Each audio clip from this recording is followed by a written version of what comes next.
Well, look, Phil, as you said, if this persists, this tariff persisted with Mexico and Canada, it would mean billions of losses for the domestic car industry, huge impact for jobs in the U.S.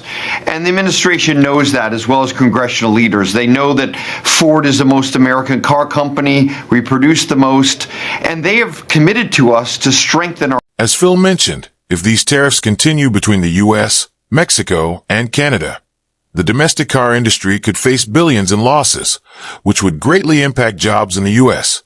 This is something both the administration and congressional leaders are fully aware of. Ford, being the most American-made car company, produces more vehicles in the U.S. than anyone else, and they've committed to strengthening the industry.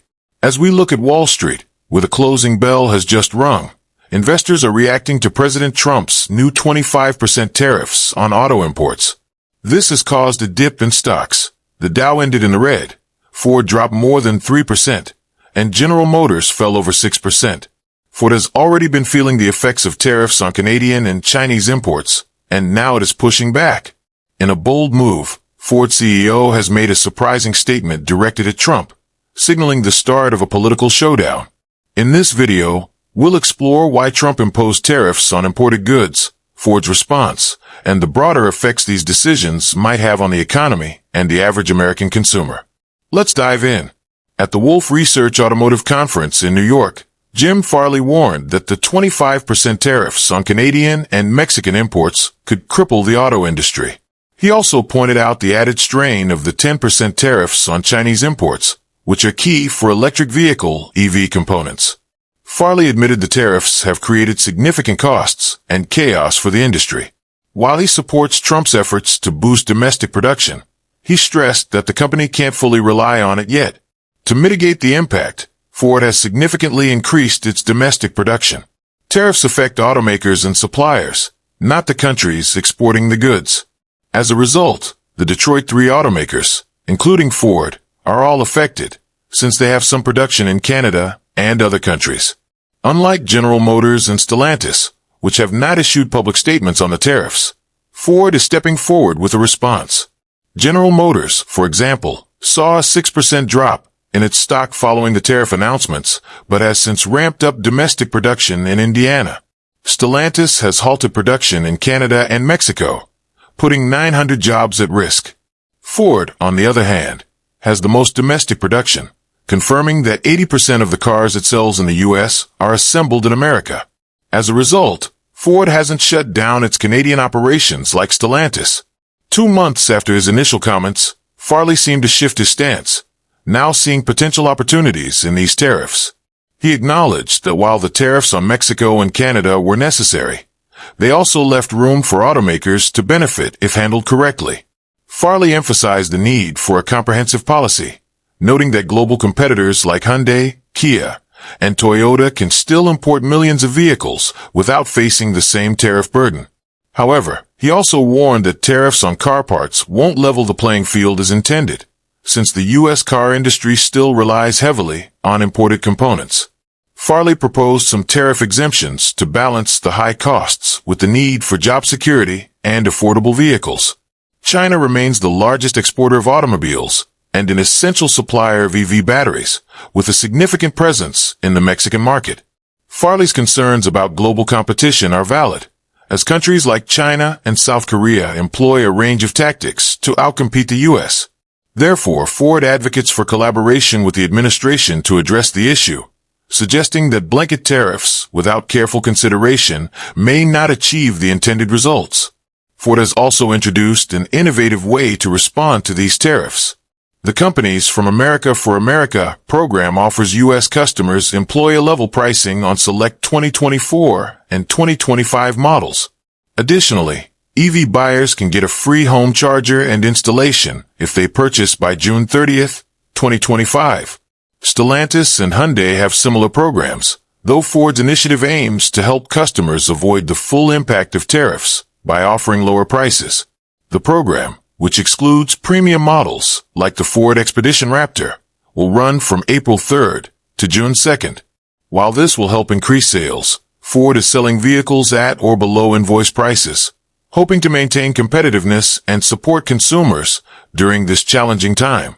Experts predict that if the tariffs continue, Ford's prices could increase by up to $12,000 and its sales could decline. Ford sales dropped 1.3% in the first quarter of 2025 compared to last year.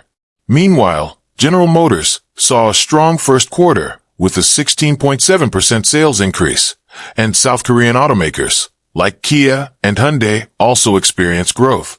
Stellantis, however, saw a 12% drop in sales following the tariffs. Despite these fluctuations, overall vehicle sales in March were up 13% compared to last year as customers rushed to purchase before the tariffs took effect. Looking globally, Ford is in a precarious position, especially in Europe, where Chinese competitors like BYD and MG are gaining ground with affordable EVs. To counter this, Ford has injected 4.4 billion euros to bolster its European operations. However, the competition is fierce, as registrations of Chinese cars have surged by 52%, and their market share in Europe has surpassed Ford's. As a result, Ford announced plans to lay off 4,000 employees by 2027, mainly in Germany and the UK, as it faces declining demand for EVs and struggles with intense competition. In China, BYD has become a dominant force in the EV market, even surpassing Tesla in revenue. BYD's success is largely due to its ability to produce vehicles and batteries in-house, allowing it to keep costs low. In contrast, U.S. automakers, including Ford, rely on Chinese battery suppliers. This gives BYD a significant advantage in the EV market, particularly in Europe, where it has rapidly gained traction. For the average American, these tariffs could mean higher car prices and more expensive auto repairs, as many parts come from foreign countries. The second-hand auto parts market, which relies heavily on Taiwan, could also be affected. Experts predict a decline in car sales, with a possible 1.8 million fewer vehicles sold this year. However, if tax returns increase, we might see a temporary surge in sales. A reduction in sales would hurt the economy, leading to job losses and a slowdown in overall economic activity. Ford is just one of many CEOs speaking out about the negative effects of the tariffs. While some CEOs support the idea of passing on tariff costs to consumers, experts warn that this could lead to a recession. Trump and his advisors, however, are confident that the long-term benefits of these tariffs will outweigh the short-term pain. Trump argues that the tariffs are necessary to bring jobs back to the U.S., even if it means temporary layoffs in Canada and Mexico. Some industry experts suggest it could take years before the U.S. achieves independence from foreign production.